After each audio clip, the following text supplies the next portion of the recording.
Hello, नमस्ते। मेरा नाम नज़ीर हुसैन है। मैं आप लोगों को एक टॉपिक के बारे में कुछ बताना चाहता हूँ। वो टॉपिक ये है कि जब भी हम कोई बुक पढ़ते हैं, चाहे वो कोई भी बुक हो, कोई भी सब्जेक्ट हो, फिजिक्स, केमिस्ट्री, बायोलॉजी, जूलॉजी, धार्मिक किताब हो या कोई भी, तो हम जितना पढ़ते हैं उतना याद नहीं रख पाते। तो मैं इस वीडियो में एक ऐसा यूनिक तरीका बताऊंगा जिससे हम कोई भी सब्जेक्ट, कोई भी चैप्टर अगर पढ़ते हैं तो लाइफ टाइम के लिए हम उसको याद रख सकते हैं। और हमें याद रखने की ज़रूरत भी नहीं है। एक बार पढ़ लिया तो वो जीवन भर के लिए समझो कि याद हो गया। अगर हम उसको रिवाइज नहीं भी करते तो भी हम उस चीज़ को नहीं भूलेंगे।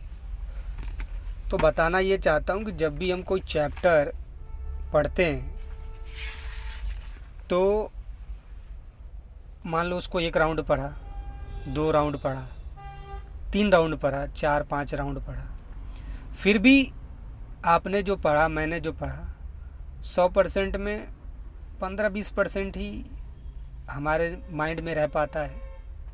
बाकी के 80% हम भूल जाते हैं। उस टॉपिक के बारे में, उस चैप्टर के बारे में जब हमसे पूछा जाता है तो हम भूल जाते हैं कि बताना कैसे है और क्या है, इसका आंसर क्या होगा।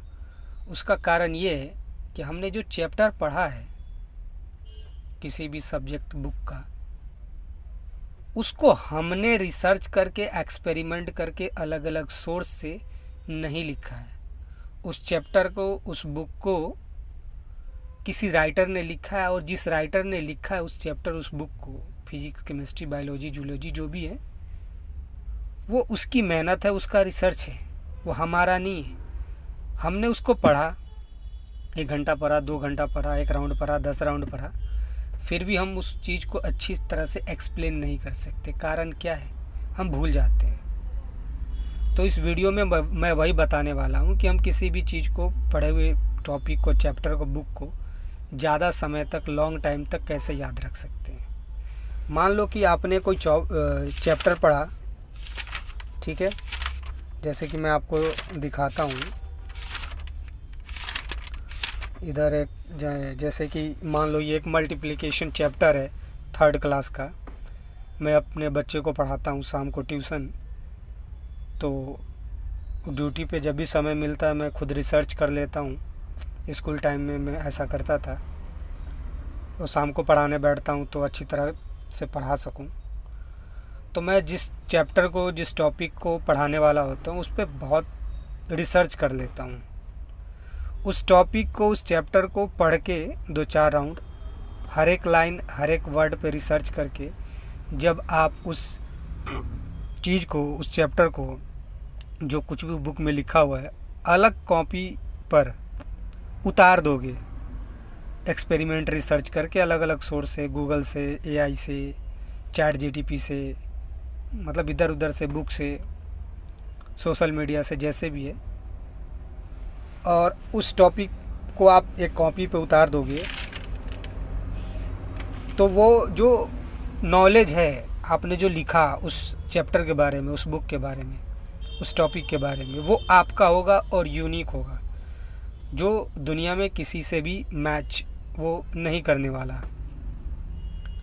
तो जैसे ये मल्टीप्लिकेशन है, इसके बारे में मैं बुक में पढ़ा और उस चीज़ को मैं एक अलग कॉपी में लिखा। जैसे कि मल्टीप्लिकेशन किसे कहते हैं, वी नो डैट, यहाँ पे जैसे we know that multiplication is a repeated addition in a short way. मतलब मल्टीप्लिकेशन क्या है? मल्टीप्लिकेशन क्या है? एक रिपीटेड एडिशन है।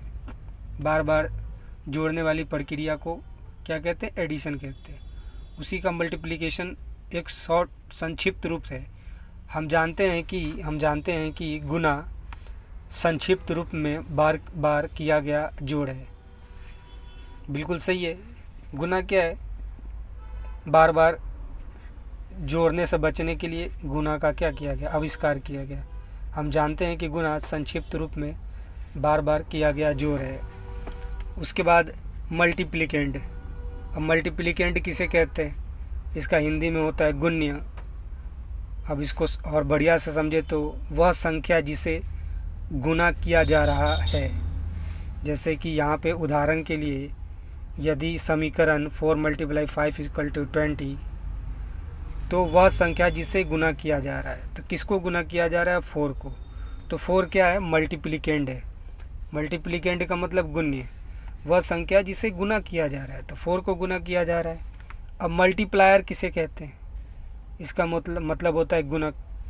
वह संख्या जिससे गुना किया जा रहा है, वह संख्या जिससे गुना किया जा रहा है। तो गुना किसे किया जा रहा है, 5 को।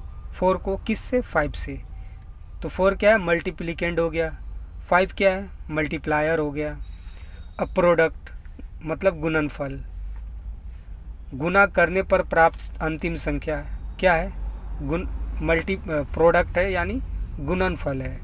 तो मल्टीप्लिकेंड का मतलब गुण्य, वह संख्या जिससे गुना किया जा रहा है। मल्टीप्लायर का मतलब गुणक, वह संख्या जिससे गुना किया जा रहा है। प्रोडक्ट का मतलब गुणनफल, गुना करने पर प्राप्त अंतिम संख्या।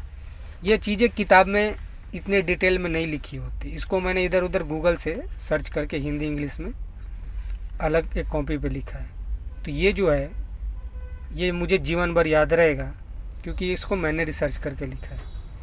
जब मैं इस चीज़ को अपने बेटे को पढ़ाऊँगा तो वो इसमें उतनी सारी चीज़ें याद नहीं रख पाएगा, क्योंकि ये उसका रिसर्च नहीं है, मेरा है। कुछ चीज़ें उसको याद रहेंगी, बाकी वो भूल जाएगा, मुझे पता है। तो 4 क्या है, मल्टीप्लिकेंड। 5 क्या है, मल्टीप्लायर। 20 क्या है, प्रोडक्ट। तो ऐसे हम जब अब किसी चीज़ पे रिसर्च करके अलग कॉपी में उसको उतार देते हैं तो वो हमारा हो जाता है, उस टॉपिक, उस चैप्टर से रिलेटेड। अब स्कूल में या दुनिया में कोई भी इस चीज़ के बारे में हमसे पूछे तो हम बता सकते हैं, हम उसको भूलेंगे नहीं, क्योंकि वो हमारा रिसर्च है।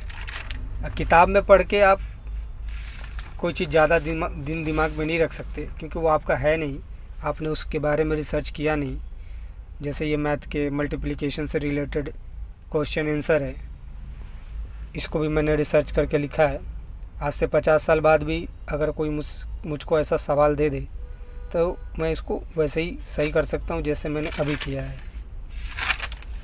तो ये बताना चाहता, कहने का मतलब ये है कि जब भी हम कोई चैप्टर, कोई टॉपिक पढ़ते हैं तो हमें पहले उसको पढ़ लेना है 2-4 राउंड, फिर हर एक लाइन, हर एक वर्ड को पे रिसर्च करके एक कॉपी में उतारते जाना है, जितना डीपली आप उतार सकते हो। कोई भी ऐसा वर्ड, कोई भी ऐसा लाइन ना छोड़ो जो आपको समझ में नहीं आ रहा है। तो हमें छोड़ना नहीं है, जब तक उसका मतलब समझ में ना आ जाए, उस वर्ड का, उस लाइन का, आगे बढ़ना नहीं है। और ऐसे एक नोट्स बनाओ बहुत लंबा चौड़ा, तो वो आपका हो गया, और वो यूनिक होगा, जो दुनिया में किसी का नहीं होगा। हाँ, उससे अच्छा हो सकता है, लेकिन आपने जैसा लिखा है वैसा नहीं होगा। तो ये एक तरीका है बढ़िया, जिससे हम किसी भी चैप्टर को अच्छी तरीके से याद रख सकते हैं। अब मेरी जो पढ़ने की उम्र तो नहीं है, लेकिन अपने बेटे को पढ़ाने के लिए मैं ऐसा करता हूँ, पढ़ता हूँ। तो आज की वीडियो में बस इतना ही, मिलता हूँ नेक्स्ट वीडियो में। तब तक के लिए thank you and good bye.